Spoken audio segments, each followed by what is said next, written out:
Well, thank you for inviting me here today and to talk to you a bit about volunteering. Robin's been very kind in trying to encourage me and obviously others to get involved in peacemaking and just to get to know one another, so it's really an honour just to be here. Okay, so volunteering, what does it mean to me? How can we contribute? This is the question.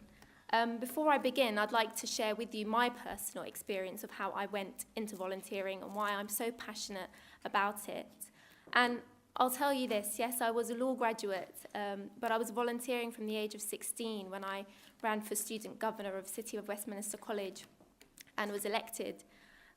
So when I got to university, I already had a positive kind of outlook on volunteering. I really did want to contribute to society. So I was very much determined to bring about a difference. But when I left university, the world somehow appeared different to me. And the reason being is because when you leave university, you always expect that once you've got your degree, that's it, you'll get a job. You know, it's very easy. You'll just apply and you'll get a job. But it didn't work out like that. What happened was each week I would apply to jobs and say, I'm very determined, I'm very ambitious, I want to get involved, I want to bring about positive, attribute to society. And unfortunately, what happens is I would possibly not get any responses, despite the fact that I would send out emails, perhaps 100 emails in a week. I would be lucky, actually, to get a response, perhaps just saying, sorry, we've looked at your CV, but unfortunately, you don't fit the bill because you don't have enough practical experience.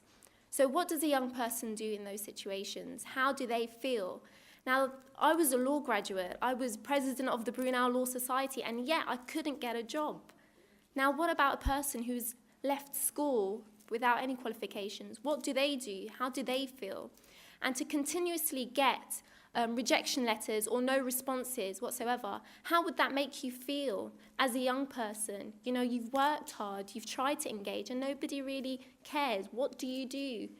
Eventually, your passion, it starts to fade, and you start to almost not give up, but you think, well, I'm trying, but nobody's opening up opportunities for me. Doors, windows, they're shut. Where do I go? How do I make a difference? So what do? You have to believe in yourself, number one. This is something that I've realized. Because in life, people are going to try to tear you down. People will not be open-handed with you sometimes. They will clench their fist and not willing to give you an opportunity. So you have to believe in yourself, number one. And the young person needs to feel that they can contribute. They have to be very passionate and believe within themselves. So I took it upon myself and I thought, okay, I'm not going to just wait for a job to open up for me. I'm going to actively try and engage, and I do that through volunteering. Because you see, nobody can refuse you when you're trying to offer your skills for free, obviously, So what do? In that way, you volunteer. And I was able, and I was fortunate enough to get a place with Britslam Partnership to work on counter-terrorism, just a general thing in supporting the admin work, the conference, and things like that. But through that, I got to meet people. I met wonderful people. I met somebody who was working, with Washington. I met, great MPs. And things started to open up, and this was all through the self-belief that I can make a difference, and I will make a difference. It's not a question. I will, because I believe I shall. Okay? Thank you.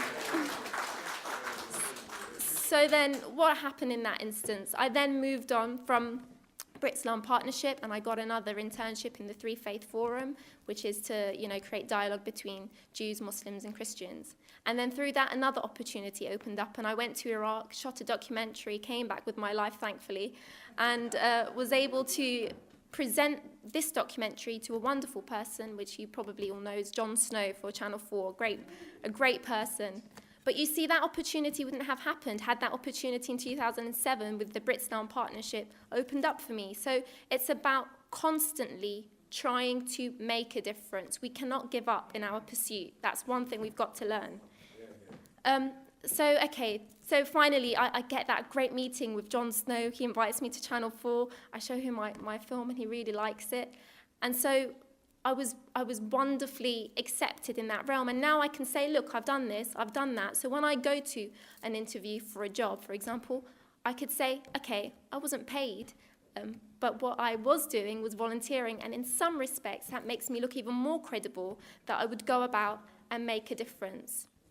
So what I would like to say to all of you wonderful people, some of you who have children, some of you who perhaps may feel that, opportunities are scarce, is that we must encourage young people to believe in themselves firstly. Because unfortunately, the more we interact with people, the more we watch the news, the more we go into politics, we sometimes lose that passion. We sometimes fail to believe in the amount or the great difference that we can contribute, and we can contribute great difference. We can make a difference for not only ourselves, for society, and obviously for other people around the world. So it's very important that we first of all encourage young children and young individuals to do that. But also, I'd like to say to critics who always say that volunteering is a form of slave labor. Now, I don't know how they could say that, since it's something that you do willingly. Okay, you might not be paid for what you do, but the opportunities you get, that cannot be, in fact, paid for. The fact that, for example, I was able to meet Jon Snow. Now, I would have loved to meet Jon Snow, but would I have met him had I been working in an office, for example? So I chose to actively engage in things that I enjoyed. And I would also say to them that the reason why they would call it slave labor for those critics is that they probably haven't volunteered, to be honest.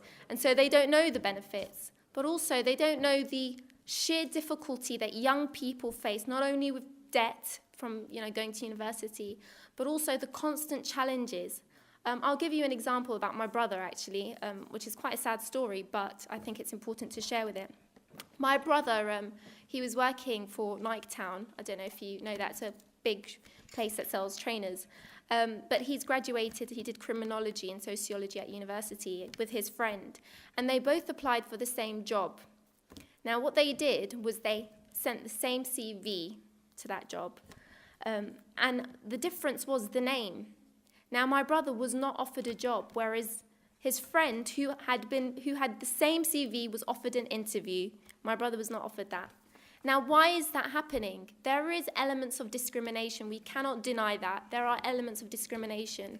And as a young, aspiring law graduate who really believes in ideals and wants to bring about a change, I think it's important that we address this issue. Discrimination is there in some form or another. And I cannot deny the fact that sometimes when I apply for jobs and I didn't get the job or even an interview or even a response, I think to myself, was it because I was not good enough or was it because of my name? That's a natural thing that many people face.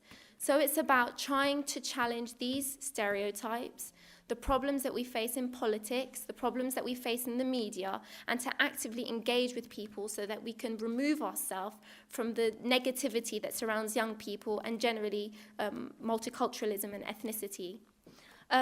So what would I say? What would be the advantage, or what do I hope that you can gain from my little speech here?